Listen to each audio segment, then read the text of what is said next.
when we move into Web3, we see the opportunities open of data being owned by the user, controlled by the user, and then, incentivized and monetized.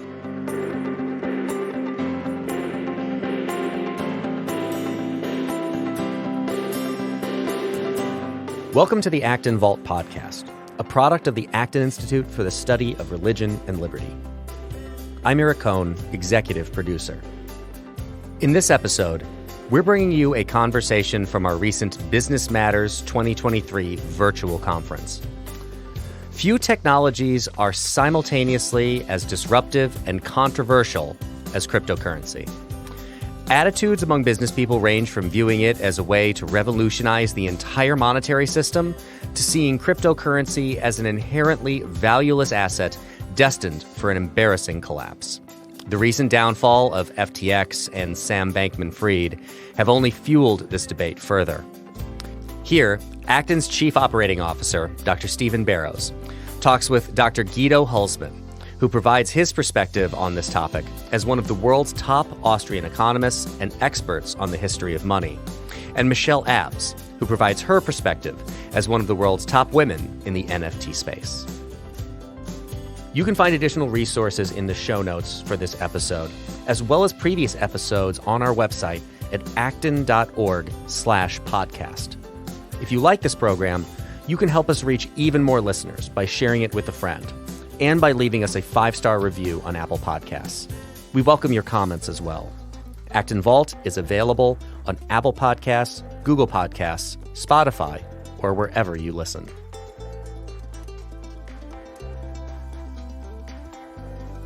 Well, welcome back to Business Matters 2023. My name is Stephen Barrows, and I'm the Chief Operating Officer here at the Acton Institute. And I'm delighted that you could join us for this next session. And the session is entitled Cryptocurrency, Decentralized Finance, and Web 3.0, Substance or Hype.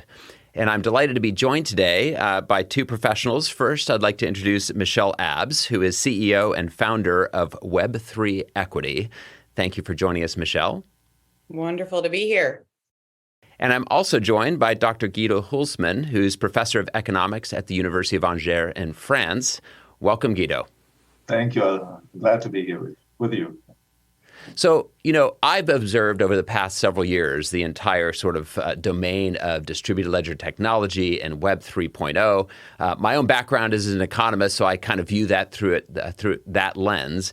And I've noticed, of course, that it's a very complex matter, but it seems to have gained some traction. And so I'd like to at least begin with some ideas and concepts for our audience. So maybe I'll start with you, Michelle. When we talk about Web 3.0, what does that basically mean? What are we referring to with Web 3.0? Yeah, so there's a lot of different definitions on this. The way I think about it is, first of all, we did not enumerate the webs before, right? But you have to contextualize Web 3 with when we're referring to Web 1 and Web 2, right? So Web 1 being the dawn of the internet, and I hearken back to these moments that I remember in sort of cultural history when Katie Couric was asking on the Today Show, like, what's that little A with the squiggly thing that we're going to be sending on this internet thing? That was Web 1.0. That was the dawn of the internet, and we didn't totally understand what the potential that had. Then we move into Web 2, where we take this, previous sort of read-only static internet where we were receiving information, and we bring it to life by being able to engage and create on that. That was, the birth of sort of social networks, social media. Really, e-commerce saw its boom in Web 2, where, these internet pages were not static read-only anymore. Now we are writing and we are sharing. As we move into Web 3, to me, the definition of Web 3 is, in the broadest sense, the future of the internet. And people, I think, use this as a catch-all term to incorporate a lot of technologies that we see that are imminently approaching. Obviously, many of those are fueled by blockchain technology and that distributed ledger system. But We also include in the term Web3 artificial intelligence. We are talking about large data sets and machine learning and what we can do in the world of AI. We're talking about metaverse, and metaverses don't actually need to have blockchain technology to run. So what is, a metaverse, a augmented reality or virtual reality experience? So I think Web3 is a very broad term to capture that future of the internet that is differentiated from Web 1 and Web 2. And I think that, piece of the distributed ledger and the blockchain technology is core to that future of the internet. That's great. Thank you, Michelle. It's interesting the way you describe it as something that's quite broad and depending upon the definition could mean or refer to maybe a specific subset in somebody's mind.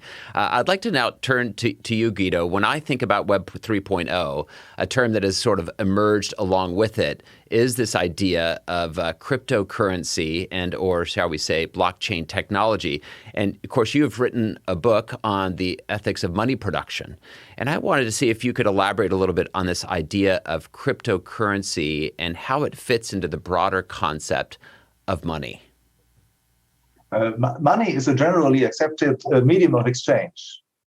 People use money in order to facilitate exchange. Without money, we would have to exchange goods directly against one another. We would barter them. We would exchange apples against oranges and piano lessons against shoes and whatever. Now, that's not very practical for various reasons. Therefore, people really have used from time immemorial, they've used media of exchange. And so the earliest media of exchange in Europe were cattle money, right? So that's why we have expressions such as capital, right? Capital comes from counting heads of animals, right? It's the capital. Or pecuniary. Pecuniary comes from pecus, the cattle. It's a Latin word for cattle. And then we had precious metals for a very long time. And then we had fiat money. This is standard money today. Fiat money first made its appearance in Europe, or let's say in Europe, in the 18th century. And then it became very widespread in the 20th century. And since 1971 has been the dominant money. Now that's not very old, right, by historical standards. So we've been used to money that has been increasingly dematerialized, right? We start from something that is very tangible, very emotional, right? Cattle and so on. So it's something that you live with. And you turn to something that is cold, like metals, but still tangible wealth. And then we turn to something like paper. And then, paper is just, it's not really important that it be paper, right? It's becoming dematerialized. So the content itself, the material support, is becoming increasingly banal, right? So costless, right? So what makes fiat money scarce is, or valuable, is the scarcity, is being kept artificially scarce, right? And that's, of course, as prompted out, fiat money has several, one big advantage for the producer, that is for the authorities, which is that you can produce it at will. You can make as much of it as you wish. Now that gives an enormous degree of freedom to the monetary authorities, right? So they can, whatever good things you can do by creating money, they can do a lot of it. Yes, for sure. Okay, but of course there are also various disadvantages that result from it, and which I discuss in my book. So I won't go through the whole list. But clearly, that kind of money is not what typical money users would like, right? If people had the choice between fiat money, which is good for the authorities, and maybe good for everybody together, maybe, on the one hand, and on the other hand, something tangible and practical, like silver coin or gold coin, they will probably prefer the latter because it keeps its value. Now that has prompted the development of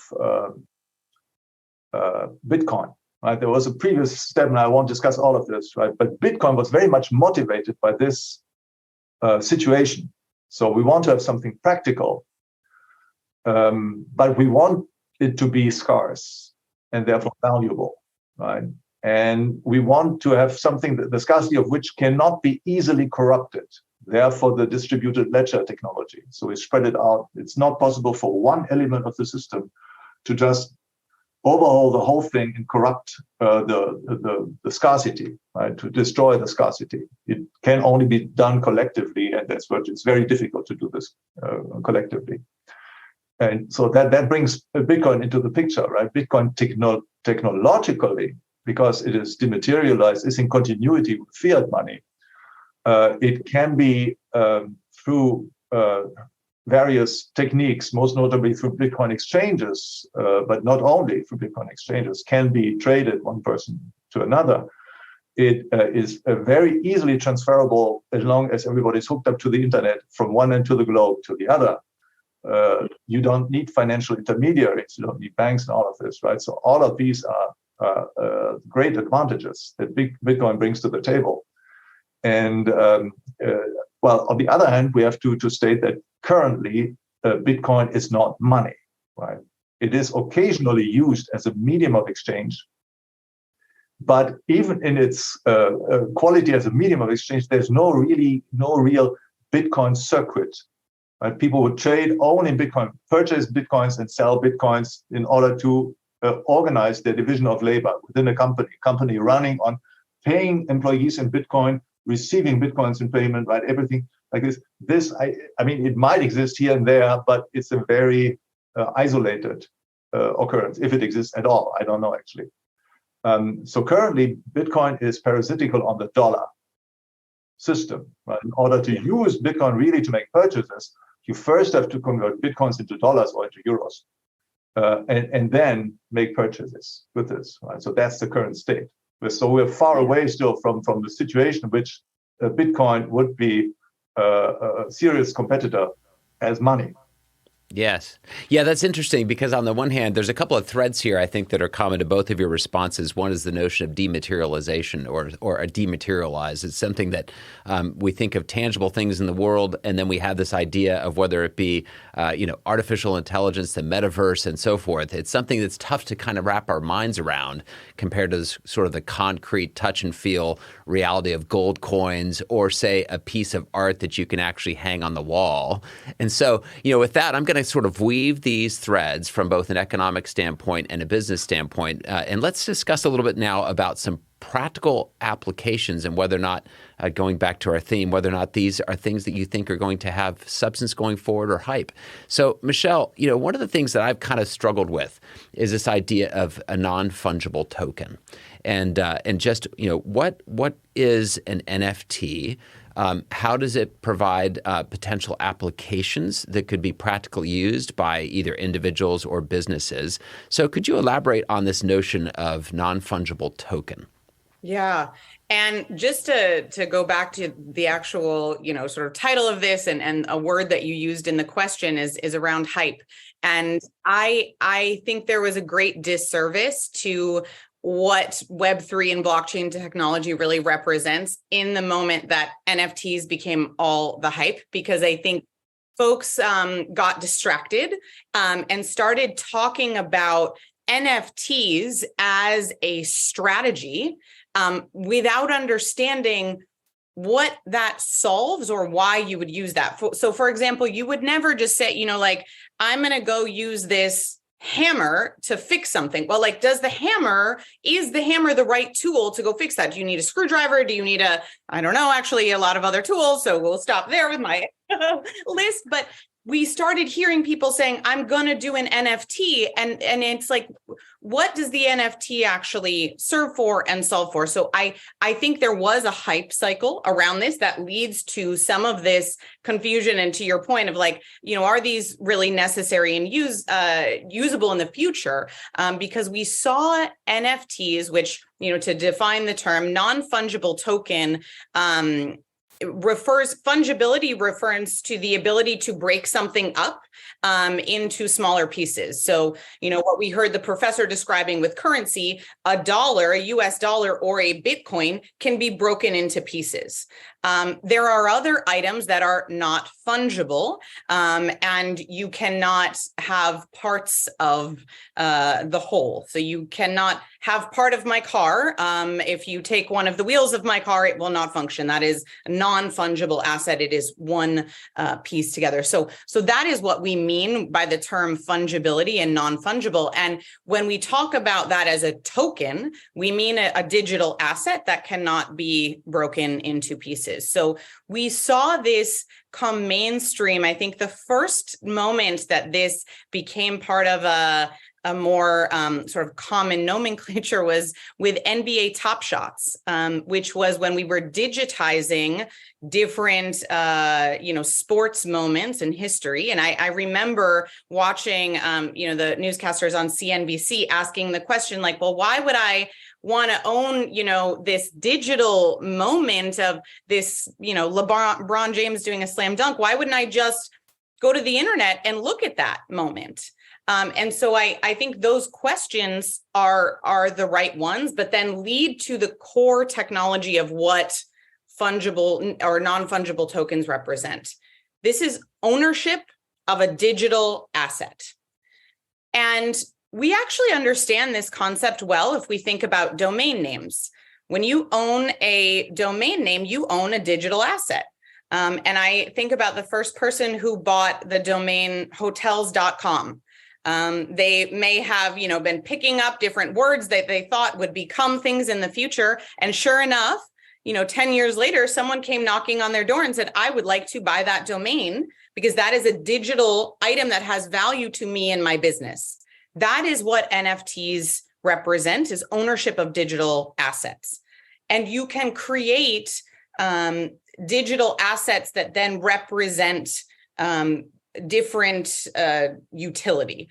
So we, for example, have an NFT, but it's really a membership token. So you see, there could be a world where sports gyms or, clubs that you have membership access to release that as a non-fungible token. So that is, represented on a distributed ledger. And when you decide that you don't want to be a member of that anymore, rather than calling the gym or canceling your subscription, you sell that on a secondary market. And so, we can see tickets, for example, being sold or resold in this same way, where instead of having a physical ticket to get into a concert, you have a digital ticket, and that digital token represents, again, that one-of-one, non-fungible digital ownership.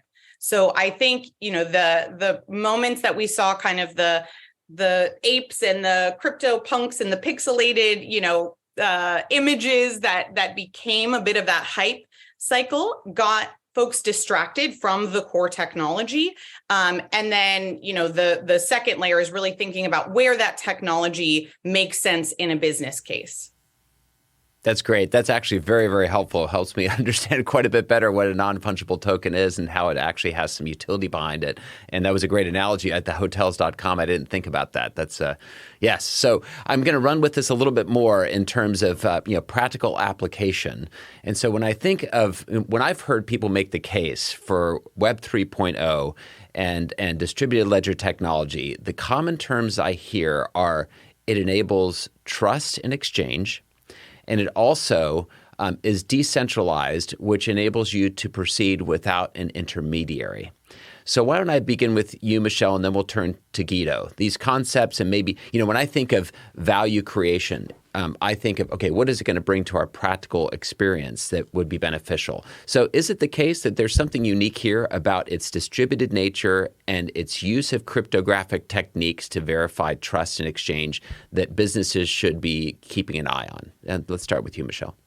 Yes, I think that's one of the core things. I would add 2 or 3 other themes, but I will give a really specific case where this trust and transparency is revolutionary. And so I think, when you think about what this technology represents as that distributed, decentralized system is it takes away this large server hall where all of the data is stored in a centralized place and distributes that among a network of computers that are verifying transactions that are happening.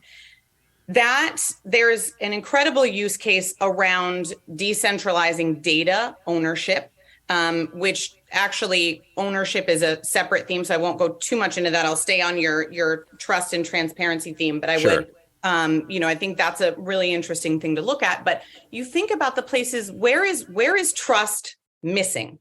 Where do we not trust a system, or where could certain parties who control information not want to share all of the information? An example I love using that folks don't think about is weather. So there is a company called Climate. They're a protocol, a marketplace of the world's climate history. So they have a century of the world's climate history that is open source on a public ledger. And you would probably be saying, well, Michelle, why would people not trust weather, data from a centralized source? If you look at, for example, Qatar, who, built several soccer stadiums leading up to the World Cup. When they were, putting in their World Cup bid, they said, we can absolutely construct all of these stadiums. We have enough time to do that. Here's the data on our weather and our climate and why this is feasible for us to do. Well, actually, if you run a study on Climate's website, you will see the amount of days that the climate is actually suitable for construction workers to work. And you will see that timeline was not transparent or to be trusted. So when you put information in a public, transparent domain, and you allow multiple folks to insert that data instead of one central authority who's controlling the distribution of that data, you can see where it can, be quite revolutionary. And I think, in climate data, it's a not a common thought for folks. They don't think that would, be a place that maybe we would not trust things, but there actually are examples within that as a domain that it's quite needed to have this decentralized system. Oh, that's a very fascinating example. I didn't think about having somebody, if somebody owns all the information, right, and then there's no other way to verify. I could see how you could have the wool pulled over your eyes in presenting something like you just described. Thanks for that. Now, Guido, I wanted to maybe from an economic standpoint or a monetary standpoint, is there something to be gained from this decentralized nature of cryptocurrency in whatever form it might take, or something that you see that's a true value creation from a monetary standpoint, or not? Well, I mean, in monetary economics and economics more generally, right, we have this division according to the different schools of thought, right? So you have different theories that are differently fashionable with different folks. Now, as far as money is concerned, for a very long time, it's not just the 20th century. I mean, this reaches back really centuries. Some people thought that by increasing the money stock, you can create aggregate benefits for the community as a whole. Whereas others thought that is not the case. So money is best when it's just stable and or if it's at least competitive, so that its quantity does not increase very much. Right? So these are irreconcilable opinions. Okay. Right. So that is, even if you had a common money, however it's organized, if it's a ledger or whatever, it doesn't really matter. You would have to address that kind of question. What kind of money do you want to have? Right? And the ledger would organize. Ledger is one way of organizing that thing that you want, but it's not something that would take away the decision from you. So it's a human decision that has to be made, and then you can organize the execution in the form of a ledger and so on. Right? Now, decentralized system like this, they provide a solution given certain premises, given certain orientation. The guy who has created Bitcoin And actually, we don't know whether it's a guy or a girl or whatever. It's not a machine. That's the only thing that we know. Right. So the person or the group that has created Bitcoin had a conservative outlook on the economy. So it's rather arguing like Aristotle, Plato, Aquinas, Ludwig von Mises, and so on, right? That money is best if it's stable, not if it's can be expanded very easily. So if you like that, well, I mean, you're probably made for Bitcoin. Right? If you don't like it, you say, well, Bitcoin is actually not a good thing, and it shouldn't get off. Shouldn't get off the ground, right? Because it might entrap us, and we are just in hell, in the Bitcoin hell. We cannot get out of this, right? But in any case, so I mean, there is no Bitcoin offers no possibility to express the disagreements with its principle. You're either part of it or you're not, right? So therefore, also in the example, Michelle, that you gave before with the climate data thing, right? Of course, how it's just a question, right? I don't know. How do they handle disagreements, right? So you have people who are coming in, bringing in different information or data. What if somebody plugs in data that are different from the ones that have been integrated formally into the system? Is there a way to handle this?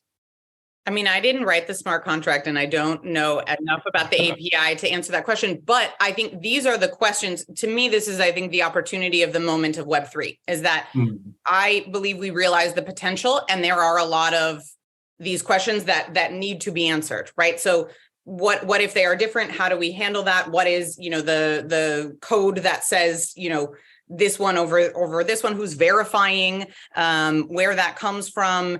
It's an open source network, right? So how are we ensuring that these are good actors, with good intent? So there's a lot of these questions baked into the opportunity that we see of this technology.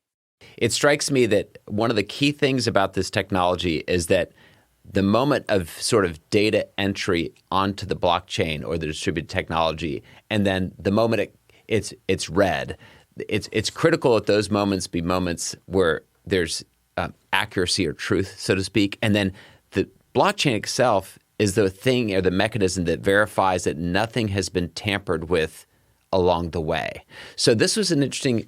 So I've heard of one other application of this, and we can go back to some of the monetary questions in a moment, Guido, but somebody had mentioned to me that one of the things that could be used, so if you have a war zone and you have a photographer and they take a picture of a war crime when it happens, as long as the moment that photo is taken and it's put on the blockchain, you can have certainty that nobody has tinkered or doctored the photo from point A until its final presentation in a court of law, so to speak, which strikes me as, now maybe there's other technologies that can do something similar, but that practical aspect of trust that nobody's tampered with it along the way strikes me as being something very valuable. I could be wrong. So any comments on that? Or I mean, I think we have to trust the human at the origin point, yes. Right? So if I say I am this photographer in this place and I took this photo, that part has to be trusted. But once it is minted or published and executed on the blockchain, it is an immutable ledger, meaning you cannot go back and edit what was published. You cannot edit the sort of rules about that image and what can happen with that image. So yes, like that portion of it we can trust. And I think to your point, that we talked about this before with Bitcoin and the ability to do transactions instantaneously. That photo can be minted or published on the blockchain instantaneously, right? So someone could be in a war zone, publish that, we can verify that and see that in the public ledger. But there is that sort of inception moment of who is the account that's publishing it? Do we actually trust and verify that human is who they say they are and where they say they are? So Guido, going back to your initial remarks there on a monetary system, is there something that you could see is either an improvement upon the current monetary system that this new technology could bring to the fore, Or is it just an interesting innovation that may or may not be applicable going forward? Yeah, in the worst case, it's the latter, right? In the worst case, I'd say it's a new option. It's an alternative that can be tried, tested, and you can find out how far it goes. Because make no mistake here, few people are able to understand the code. And I wonder actually how many people have read something like the Bitcoin code or something. Right. Right. So what the two of you said before, that there's a crucial moment when you enter information into the system. That's true. That's a crucial moment. But of course, you also need to trust that the system functions as promised. Mm. And you really need to trust this, because there is no way for you, for 99.999% of the population to verify this independently. Yes, I can see that. You cannot get around the trust issue. So there's somebody with a straight face that looks at you and says, well, this is how Bitcoin works. Okay. I didn't check it. Right? So yes. Let's say, and most of the discussions that I see in the economics community, and engineers might be different. There might be one or two who are really knowledgeable, but most economists, they like lawyers, they reason from premises. Suppose that it works as described, and so on. So, okay. Now, I must say I'm a bit, because I'm also involved with assessment of risks and so on, right? So it is a risk, right? Because we're ignorant. Now, it might be, risk is something that is related to the quality of our thinking or to the world, right? So Bitcoin might exactly be as it is described by the programmatic pronouncements of the creator and so on, but maybe not. I don't know. Yes, so and I suppose that would be just one, and Bitcoin being then just actually one form of distributed ledger technology that's seeking to leverage consensus in a distributed fashion. There's all sorts of other distributed ledger technologies or forms or spin-offs or what have you. I've heard of Hashgraph and others that do a similar thing. But yeah, what you describe is a very practical challenge. Like you do have to, of course, we do that with everything else as well. When I sit there on the computer today and do something over the internet, I'm trusting. And I guess one good thing, using email as a protocol example, I have no idea how my email gets to the address that I send it to as a practical matter. I just know that it never goes to the wrong address as long as I type in the right email, right? So what's happening behind that with the email protocols and so forth? But no, I think there is something interesting there. Now, I want to continue on this idea of money, because I hear discussions. You mentioned earlier central banking and the fiat monetary system. One thing that does make me a little anxious is the idea of a central bank digital currency. Now, I could see some, practical utility with this, but there are some risks of, the banking system itself responding to, what would happen if we had a central bank that had its own currency that then everybody used. You didn't have other intermediary banks. But then I also have concerns from a standpoint of privacy and security. All those are being addressed by various central banks across the globe. We could see some currency competition going in new forms if say, China comes out with a full-blown CBDC. What are your thoughts on this, the risks from a historic standpoint and going forward? Something to be concerned about? Oh, absolutely. And if in terms of money, if we're looking at the risk, the things that could go wrong, they all have gone wrong in the past, right? Whatever could possibly go wrong has gone wrong, right? So that's a fact. Right, so you entrust such a powerful instrument to any group of persons, either in government or somewhere else, well, they will eventually come to use it to their benefits and, if necessary, to the detriment of everybody else. So definitely, our authorities have assured us in the past.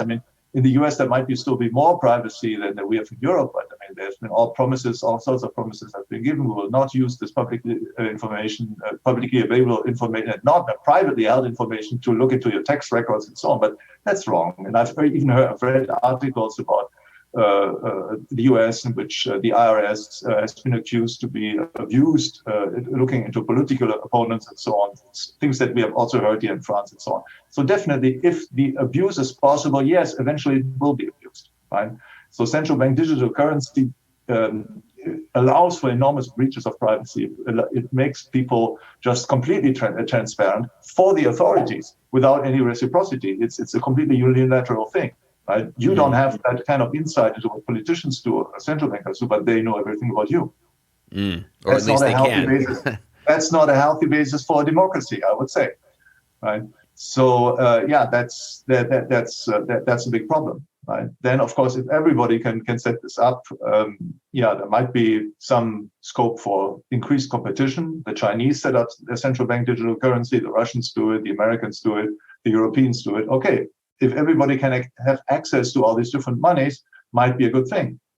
Right? It's increased competition. So this would temper some of the possible excesses. But I mean, look, let's be honest. The whole point for the authorities is to have the benefits without competition. So I don't see how they would allow such a situation to emerge. And technically, it's very easy. I mean, we've seen this with other technological applications in the past, that governments can block access to different websites, right? So whenever I want to open a Rumble video in France, I get the message, oh, you're not allowed as a French citizen to have access to this material. Okay, wonderful. And so why should it be different in the case of a Chinese central bank digital currency or American digital currency, right? So we will be locked up with our national provider, whatever are the political authorities in our countries. If there's no competition, then that gets very nasty, or can get very nasty.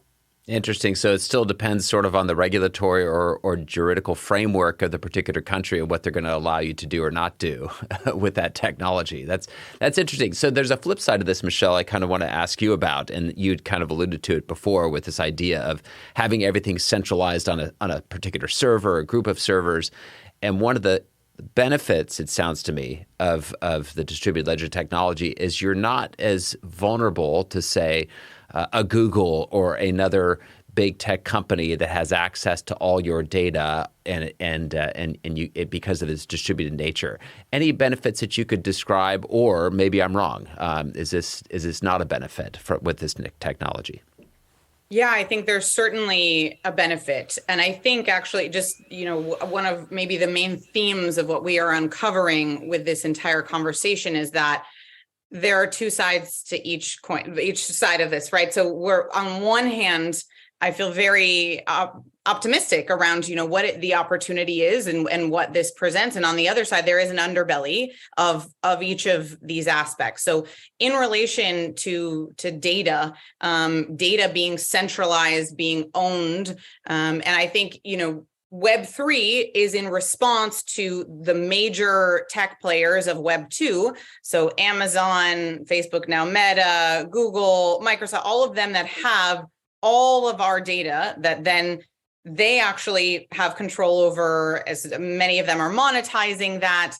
And, we become a commodity. So in Web3, we have an opportunity to take ownership back of our data.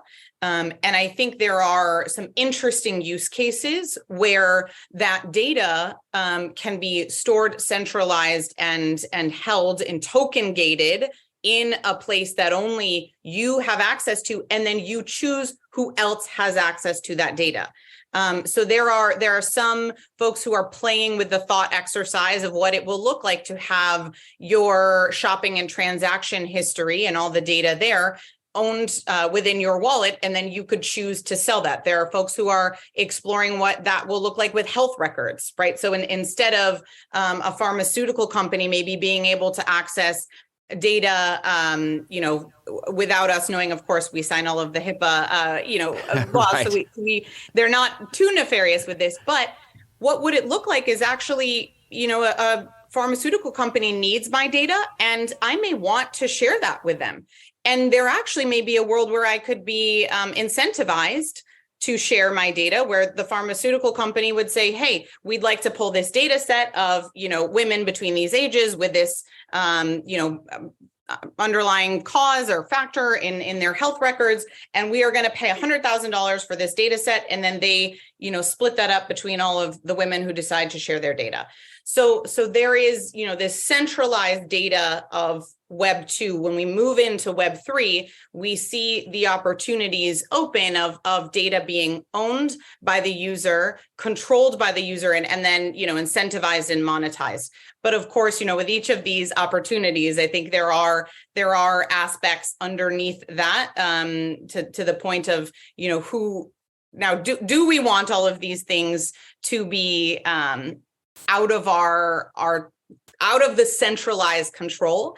And the core piece of this that I worry about, or I think a lot about, is the sovereignty of that. So we become sovereign over anything that is within that wallet and within the token gated access that we have. If we lose the password or the entry into that wallet, there is no centralized support system that is holding, the password that we can call and say, I forgot my password. Can you get me back into my account? And I think, we have seen this be a place where, unfortunate sort of scams or hackers are attacking at that point of self-sovereignty, and they're sort of tricking people to give them access, and then they're draining these wallets of those, whatever is comprised within the in that token gated space. So I think while the opportunity is there, there's a lot of knowledge, there's a lot more sort of user and consumer experience that has to be seen before we get in a place where this is really safe. So that's interesting. And the idea of losing the password and you have all of these digital assets you suddenly no longer have access to, and you sort of lose it. Does this also, you had referenced earlier a potential benefit connected to the concept of ownership. And is this also what you're referring to when you're talking about your password, private key, public key? What is the benefits, or what ownership benefits might derive from this technology? Yeah. So I think, again, the, token ownership represents ownership of digital assets. And when we move into more assets being on the blockchain, more things being digitized, and then we go to a place where you will actually own that digitized data. So there are companies that are working on tracking, for example, a clothing brand's secondary market sales. And where that clothing brand's, resale goes, who that goes to, who owns it, what's happened, within the sort of use and like wearability of that item. You then, if you are the owner, the holder of that clothing item, and you have the data, right? So there is that then desirability of other folks to have access to that data as well, which then you could monetize and you could sell. Interesting.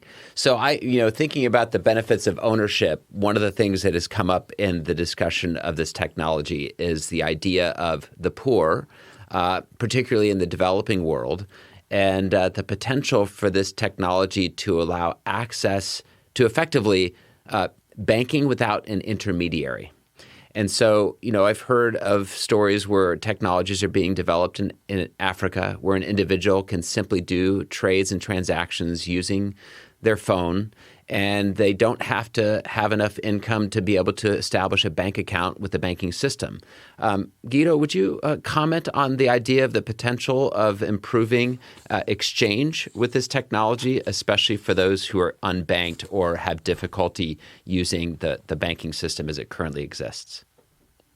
Well, as far as I see, the main promise does not seem to concern is exchange as such, but more specifically credit. Right? Yes. I mean, as far as exchange as such is concerned, there are other solutions. For example, in France, we have, and I think we have the same thing in the US, but I don't know the institutions as well, so the institutional landscape. But in France, we had for at least 10, 15 years, we had companies specializing in providing exchange services. So you can have an account with that company, but you cannot have credit. You cannot overdraw. The only payments that you can make, you cannot write a check, nothing. You just get a payment card, and the payment card is limited to the amount of money that's credited on that account. Okay, so it's really it's like, I mean, what economists call a deposit banking of the old sort, the old school, right? We had known it already since the 17th century. So you had you have no overdrawn. And then as soon as there's no credit provided by the institution, it's not called a bank. It's just a payment provider, system provider. Okay. So that has been most beneficial especially for poor people or for people who had financial difficulties with their banks, who had lost their banking connection. Bank didn't want to have anything to do with them and so on. So they could get an account and be functional, right? Receive whatever social security benefits on that account, or occasional payments, donations from their relatives and so on, and then make payments from there, right? So you don't really need Web3 or distributed ledger or something to get something like this going, right? Sure. But so the promise is indeed, would you not be able to obtain funding through the internet, right? Without the intermediation of a bank? And undoubtedly that is the case. And we've seen this even, again, right, without distributed ledger technology, if you think of things like crowdfunding, right? Now there's a platform, so that would rather be Web 2.0, okay, wouldn't be 3.0. So it has already existed some disintermediation as compared to the banking system, but you still have the intermediary, which is the banking system, which is the platform, right?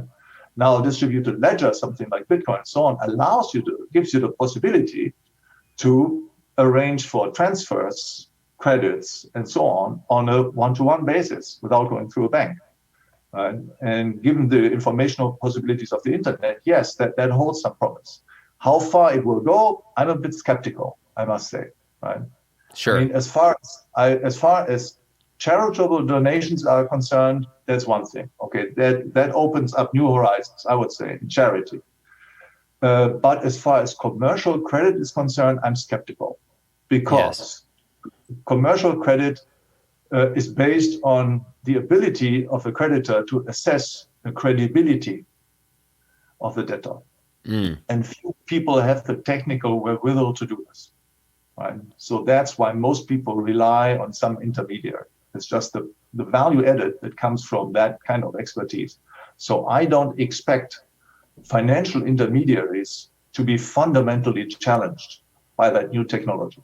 I think the new technology will fill in some gaps, fill in some voids, provide additional complementary services that were not possible up to now, but it will not fundamentally overhaul financial intermediaries.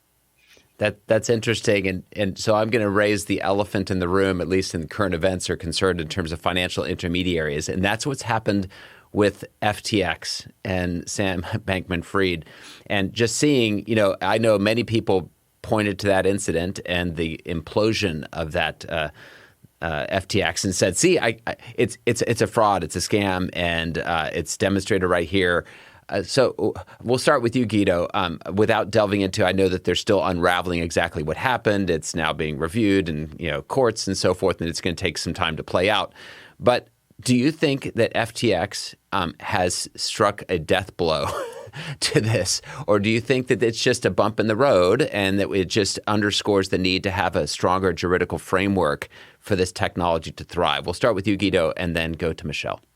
No, I agree with the latter position. Right? It's not. I don't think it's a fatal blow.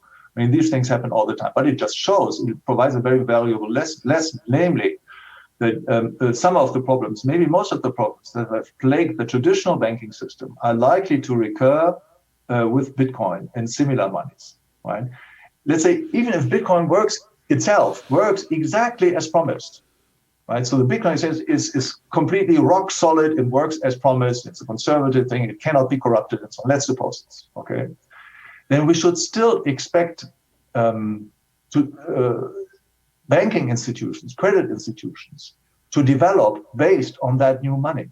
And in these institutions, then because they operate based on trust can be abused, which was the case here, right, with FTX. Right, so people trusting him.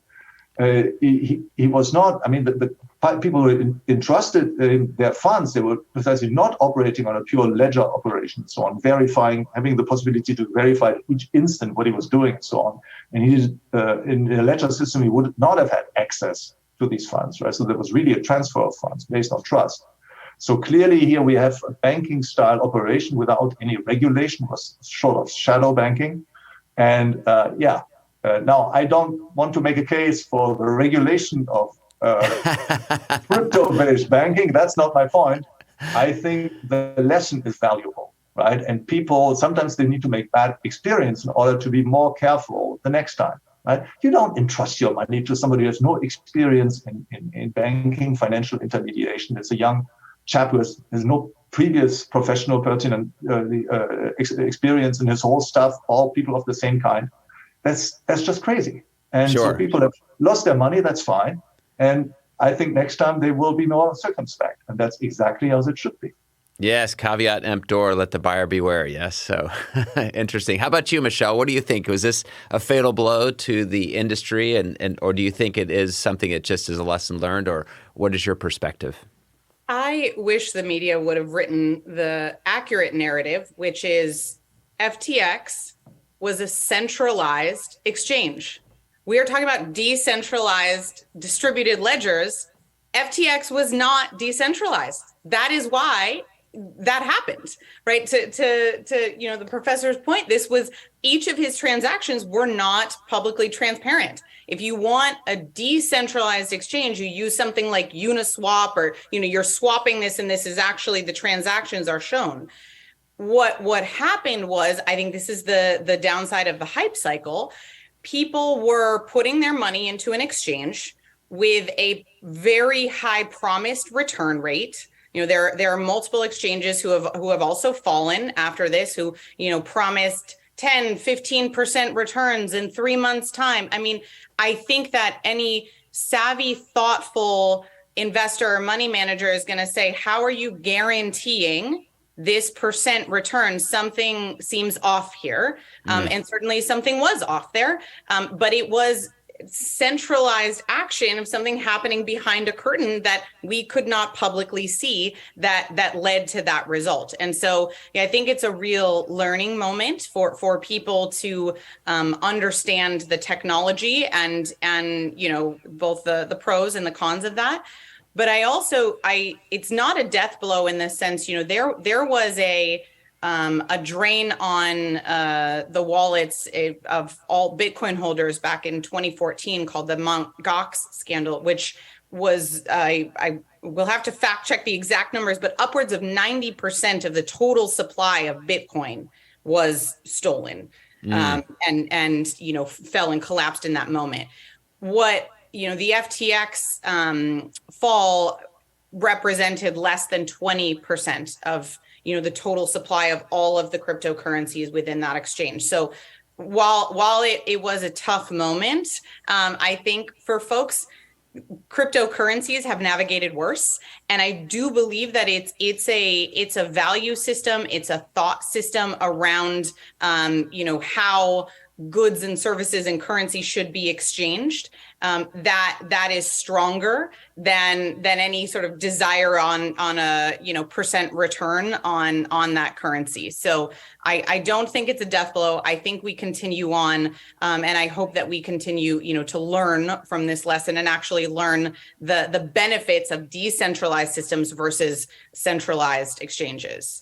No, that's great. And I'm with you. I hope that people do learn from this whole episode, especially those who are unfortunate enough to have made the imprudent choice to put a bunch of money and life savings into FTX.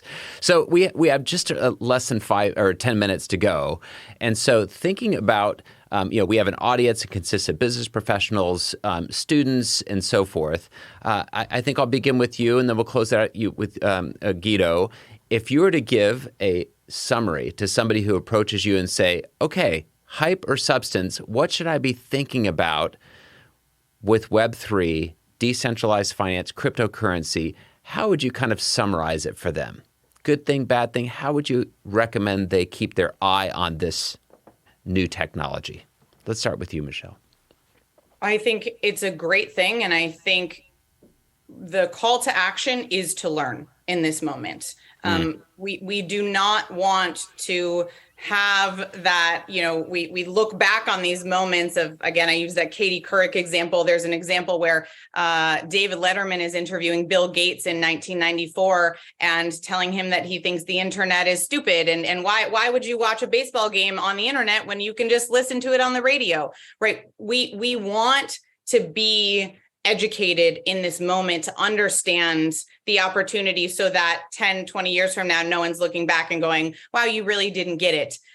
But what we need to educate ourselves on are the core themes of how blockchain technology, how Web3, AI, metaverses can be used in the future.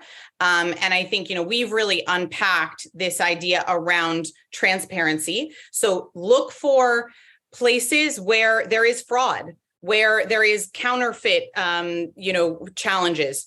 Transparency, could be a solution that we look at blockchain technology for.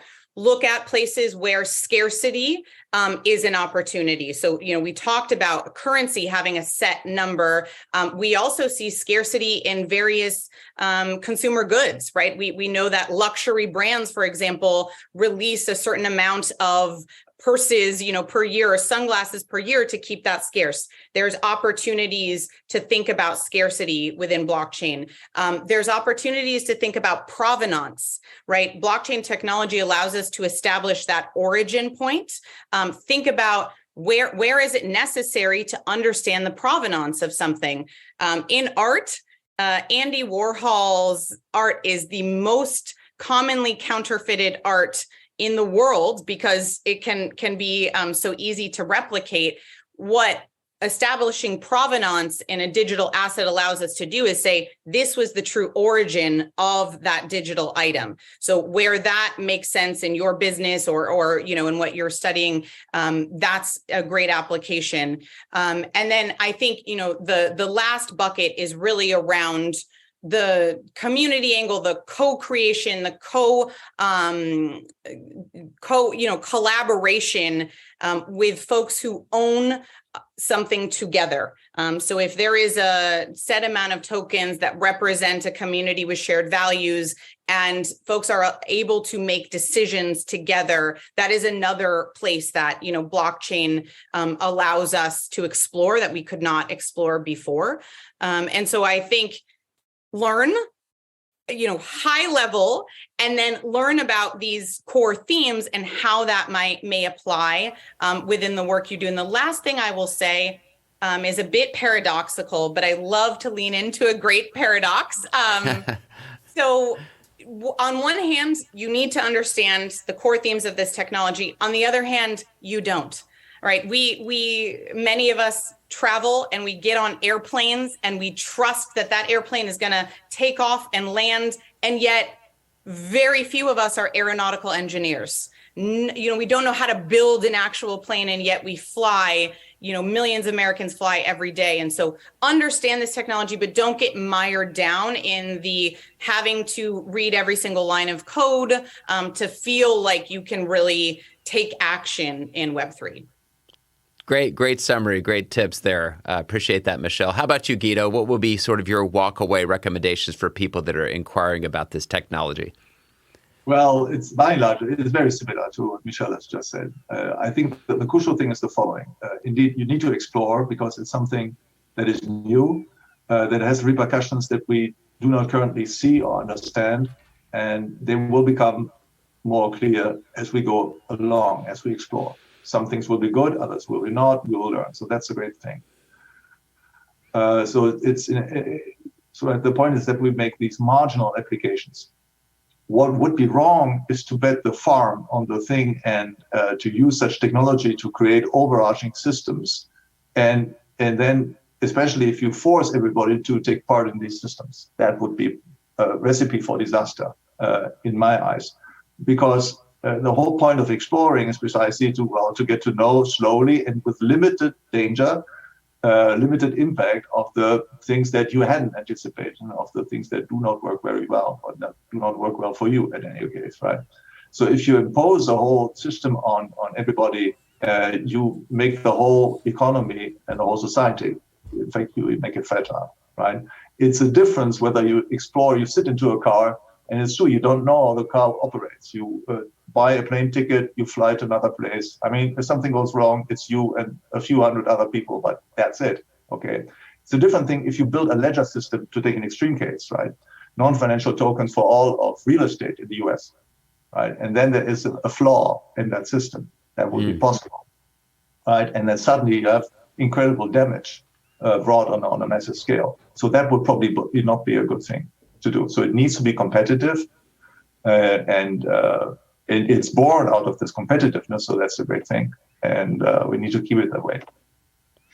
Well, thank you very much for those closing remarks from each of you. This has been a fascinating conversation. I've learned quite a bit, and it strikes me that this is a place where I say I'm so grateful for the entrepreneur. The entrepreneurs out there are the ones who are taking advantage of these new technologies, these new ideas, and hopefully, like they have in the past, they find fabulous ways that nobody had ever conceived of to apply new technologies. And as we all go forward, I trust that those watching the Business Matter conference will take these things and advice into account as they think about how they might be able to apply this technology in their life. So thank you very much, Michelle Abbs, Guido Hulsmann. It's been a pleasure speaking with you both. Thank you so much for joining us for Business Matters 2023. My pleasure. Thanks. Bye-bye.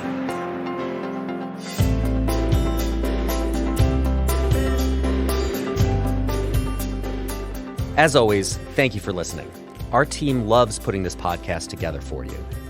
It's encouraging to hear from our listeners. Feedback is incredibly important to us because it lets us know what you'd like to hear more of, including the kinds of topics you're interested in most. If you have comments, feedback, or ideas for a show topic or interesting guest, you can email our team at producer@acton.org. Until next week, for Acton Vault, I'm Eric Cohn.